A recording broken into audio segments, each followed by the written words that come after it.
Hi guys, it's the Podcaster. I just thought it'd be fun for us to start reading a chapter book again like we did in the classroom. So before we left school, we were reading Flat Stanley, and I thought it'd be fun for us to read about another one of his adventures. So today I have Flat Stanley, the amazing Mexican secret. So I wonder where Flat Stanley might be going. What do you think? Why don't you tell mom or dad what you think? Where do you think Flat Stanley might be going?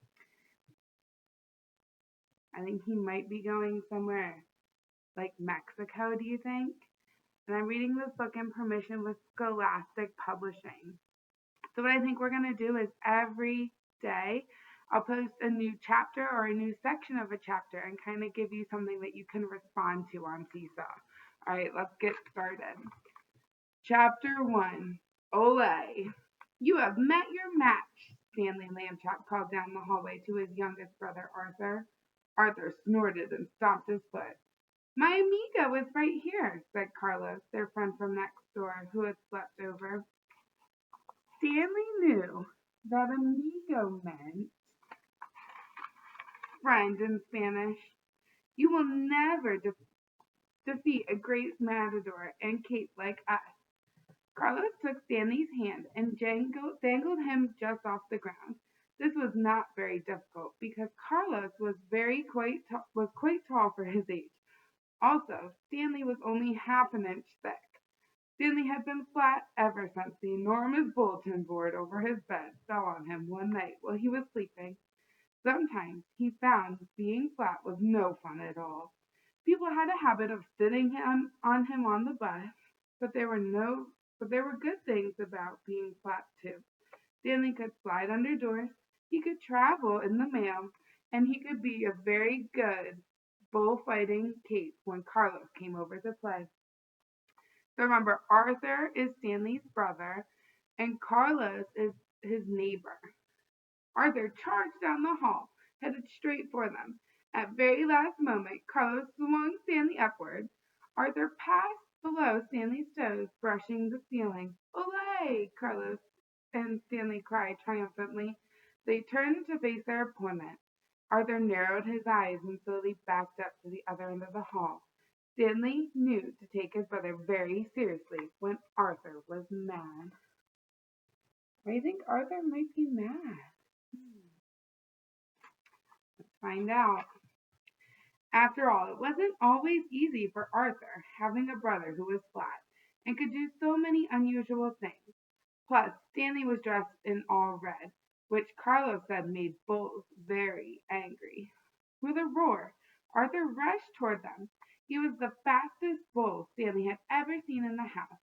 Carlos tightened his grip on Stanley's hand. Stanley took a deep breath and, boys, a voice bellowed right behind them as Carlos swept Stanley through the air. It was Mr. Lambchop. Remember, that's Stanley's dad. Stanley was about to swing right into him. Stanley pointed his toes as hard as he could. They skidded against the ceiling, bringing him to a stop. The good news was that Stanley Lambchop had not crashed into his father. The bad news is that he was now upside down and face to face with him. Haven't I told you no horsing around? Mr. Lambchop said. But we aren't playing horses, Dad, protested Arthur. Mrs. Lambchop appeared from the kitchen. Remember, that's Arthur's mom. Arthur's right, dear, she said. One shouldn't call it horseplay when they were bullfighting. Stanley's parents were very much in favor of proper speech whenever possible. My cousin Carmen is a famous matador in Mexico, Carlos admitted. It is in my blood. The matador is a bullfighter. Speaking of Mexico, Mrs. Lambchop said, smiling, guess what's for breakfast? What does it look like it's for breakfast? Look at the picture.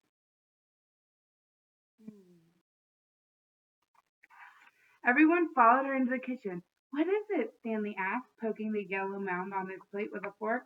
It certainly smelled good. Why, it's Herbo's Rancheros, Mrs. Lambchop said. Looks more like eggs, said Arthur. Carlos chuckled. Herbo's means eggs in Spanish. Huevos Rancheros is a special dish with eggs on top of a tortilla. He elbowed Stanley. You will like the tortilla, amigo. It is flat like you. Everyone dug in. Ish, ish, delicious, exclaimed Arthur. Please don't talk with your mouth full, Arthur, Mr. Lambchop said. Harriet, you've outdone yourself. These eggs are delicious. Stanley couldn't agree more, so he shoveled another forkful into his mouth. I made it with the seasoning that Carlos's mom gave me, Mrs. Lambchop said proudly. For her birthday, Mrs. Lambchop had a party with a cooking theme. Stanley had given her a spatula, although it was almost injured when Arthur tried to flip him with it. Ah, Carlos said, my grandmother's secret ingredient. Secret ingredient? Stanley's mother leaned forward. What could it be? I cannot say, said Carlos. We promise we won't tell anyone, pleaded Mrs. Lambchop. I can't tell you, Mrs. Lambchop, because I do not know, Carlos shrugged. Nobody knows. My great-grandmother guards her secret closely. There are spies trying to steal it from her always. It is sad because when she dies, the secret will go with her. How old is she? Asked Arthur. She is 103, said Carlos with a frown. That's quite young for a person over 100, said Mr. Lambchop.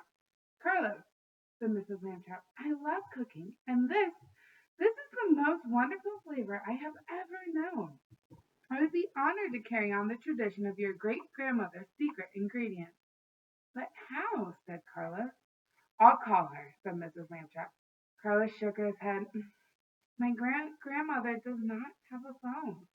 She lives in a very remote part of Mexico.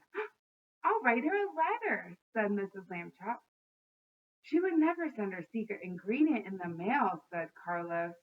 Stanley's mother thought for a long, long moment. Then, very quietly, she said, We'll send a messenger. I'm your man. Arthur leaped up to his feet. He was always ready for an adventure. But Mrs. Lambchop was not looking at Arthur. Who do you think she was looking at? Who do you think she wants to send to Mexico to get great-grandmother's secret ingredient? Stanley, those red slant pants look comfortable enough, she said. I'll hold you some tortillas in for the trip, and we'll get you in the mail. Ah, pouted Arthur. You're sending me to Mexico? Stanley gasped. His mother usually seemed more concerned about his health and safety. Stanley Lambchop, you tasted the secret ingredient, said Mrs. Lambchop. We cannot let that secret die. Your mother is right, Stanley, Mr. Lambchop said. You've traveled all over the world. You explored the pyramids of Egypt. You practiced martial arts in Japan, Mrs. Lambchop chimed in. You flew over the Arctic winds to northern Canada, grumbled Arthur. That was another trip I missed. Why, Mexico is just south of the United States of America, said Mrs. Lambchop. That makes it practically next door. So what I want you to do before we read chapter 2 next time is down in the seesaw assignment. I want you to write where is Stanley going and why is he going there. Okay, so I will see you guys next time for chapter 2. Bye.